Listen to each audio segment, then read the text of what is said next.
79वें स्वतंत्रता दिवस के अवसर पर कल्याण डोंबिवली नगर पालिका विविध आयोजन कर रहा है। इसी कड़ी में कल्याण पूर्व में केडीएमसी केडी वार्ड क्षेत्र कार्यालय द्वारा तिरंगे को अनूठी सलामी देने के लिए 3 अलग अलग सामाजिक गतिविधियों का आयोजन किया गया। केडीएमसी आयुक्त अभिनव गोयल, कल्याण पूर्व विधायक सुलभा गायकवाड़, उपायुक्त संजय जाधव सहित कई गणमान्य व्यक्ति और सैकड़ों स्कूली छात्र इसमें शामिल हुए।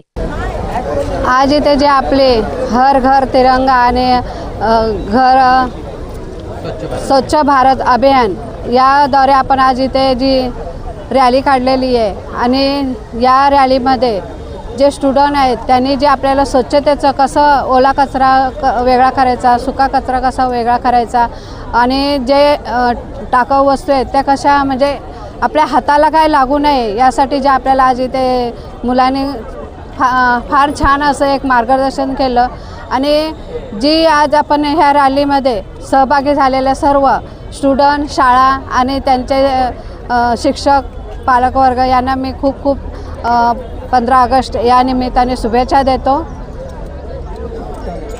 आणि हर घरी त्यांनी उद्या आपला झेंडा फडकवायचा आहे, तर ही आपल्या एक देशासाठी आणि आपल्या सैनिकांसाठी खूप गरजेची आणि महत्त्वाची गोष्ट आहे। म्हणून हर घरी घर घर तिरंगा हा फडकवा।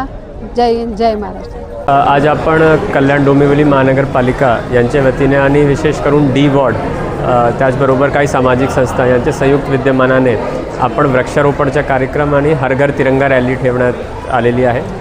या वृक्षारोपणच्या कार्यक्रमात जवळजवळ 1000पेक्षा झाड लावण्याचं काम आज आपण सामाजिक संस्था आणि कल्याण महानगरपालिकेच्या वतीने करतो आहे। आमच्यासोबत माननीय आमदार सुलभाताई गायकवाड मॅडम पण सहभागी होत आहेत। त्याचबरोबर उद्या आपला स्वातंत्र्य दिवस निमित्त हर घर तिरंगा कार्यक्रम शासनाच्या वतीने राबवण्यात येत आहे। त्याकरिता आज स्टुडंट्स आणि विद्यार्थ्यांमार्फत हर घर तिरंगा रॅली पण करण्यात आली। याच्या माध्यमातून आपण नागरिकांपर्यंत संदेश देण्याचा प्रयत्न करतो आहे की उद्या सर्वांनी त्यांच्या घरी झेंडा फडकवण्याचे काम करायचे आणि उद्या नव्हे तर पुढेही देशभक्तीची भावना मनात ठेवून देशासाठी काम करायचे। त्याचबरोबर नुकताच मागच्या महिन्यात आपले जे 12 किल्ले आहे महाराष्ट्रातले त्या युनेस्को हेरिटेज साईटला त्यांची नोंद झालेली आहे। त्याच्याही एक प्रदर्शन आणि त्याची आकृतीचा एक एक्झिबिशन या ठिकाणी आपण विद्यार्थ्यांच्या माध्यमातून लावलेलं आहे। नागरिकांना ते बघायला आज आणि उद्या 2 दिवस सुलभरीतीने ते उपलब्ध राहील। त्यानिमित्ताने एक आपले महाराष्ट्र राज्याचे जे एक वैशिष्ट्य आहे तेही आपण दर्शवण्याचा प्रयत्न करतो। शहर की ताज़ा तरीन खबरों के लिए हमारे YouTube चैनल को सब्सक्राइब करें। अगर वीडियो अच्छी लगी हो तो लाइक और शेयर करें।